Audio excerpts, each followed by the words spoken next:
حبيباتاتي. اليوم جيتكم بواحد الوصفه تجميليه اللي كتنقي الوجه وكتحد من التجاعيد. بالنسبه للبنات اللي داخلين دابا في ال30 راه تصلح ليهم. تنعرفوا دابا حنا الوجه خصوصا الا كان جاف، البشره الا كانت جافه دغيا دغيا دغيا دغيا كيجيو هاد التجاعيد. المهم قبل ما نبدا الفيديو كنشكركم بزاف على البارطاج اللي بارطاجيتو الفيديو الاولاني، وكنتمنى انكم تدعموا القناه ديالي وتكملوا في الدعم ديالكم وتفعلوا الجرس ولايك وابوني وسبسكرايب. كنشكركم بزاف. كنبدا على بركه الله. عندنا في هذه الوصفه هذه قبل بعدا ما غنديروا هذا الماسك هذا كنقيو الوجه ديالنا، كناخذوا هذا الغسول هذا ولا غسول اخر اللي كان عندكم في الدار تستعملوه بهادي ولا بهادي. هذه راه خلاص ولات دابا معروفه ولا الناس كاملين كيستعملوها، حتى شي واحد ما كتخفى عليه. واللي ما عندوش ما متوفرش عنده هذه يلقى هذه يديرها احسن، هذه مزيانه. المهم ملي كنكميو الوجه ديالنا كنغسلوه مزيان، كنقيوه، كنديروا له هذا الغسول هذا.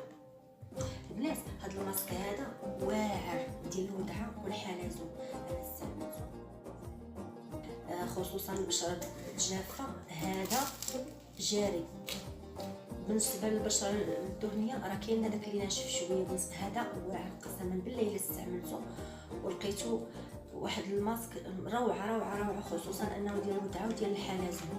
ملي كتستعملوا هذا الماسك هذا كتخليوه حتى كينشف، كتنعسوا على ظهركم، كتعطيو وجهكم الراحه. كديروا واحد جوج قطينات ديال هذا ديال سميتو ديال مغطوسين في المواد وكتحطوهم على عينيكم. من بعد كتغسلوا ملي كينشفوا داكشي كتغسلوا وجهكم، كتمسحوا غير بشي كلينيكس ولا شي حاجه ولا شي فوطه ديال القطن. كنرجعوا كنديروا الماسك الاخر فيه معلقه ديال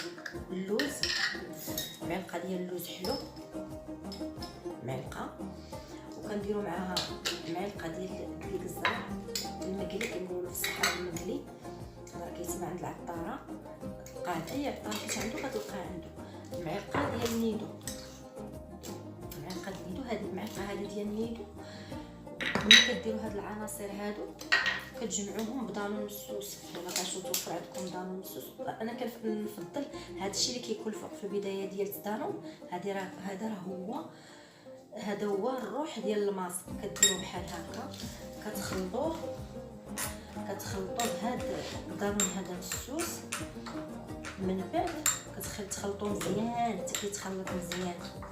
ملي كيتخلط مزيان كديروا لوجهكم هذا الماسك هذا، كديروا لوجهكم. ملي كديروا لوجهكم كتخليوه واحد المده ديال حتى كينشف مزيان. ملي كينشف كتخليوه ينشف، تبقاو تدلكوه بحال هكا. الطبقه الاولى دلكوها حتى كتعمق، لان ديجا الوجه تغسل ديجا داروا ماسك اخر وديجا تنقى مزيان، يعني غادي يكونوا المسام مفتوحين. المهم ملي تينشف مزيان كتحربلوا وجهكم، كتبقاو تحربلوا وجهكم. راه هو ما نكذبش عليكم، عن تجربه راه واعر، ماشي شي حاجه اللي هي هكا. المهم ملي نتوما كتسالوا كتغسلوا وجهكم، كتجيبوا هذا الكريم ديال الودعه والحلزون هذا حتى هو واعر، ما نكذبش عليكم، كيخلي الوجه الله عمرها دار. لحقاتاش استعملته ماشي مره ماشي جوج، لقيت عليه راحتي. هذا مكان البنات، وهذا الشيء اللي عندي هذه الساعه، وهذا هو الفيديو اللي وجدت لكم اليوم. كنتمنى ينال الاعجاب ديالكم، ما تنساوش تدعموا قناتي بالاشتراك وابوني ولايك. شكرا بزاف. دمتم في رعايه الله، والى اللقاء في الفيديو اخر ان شاء الله.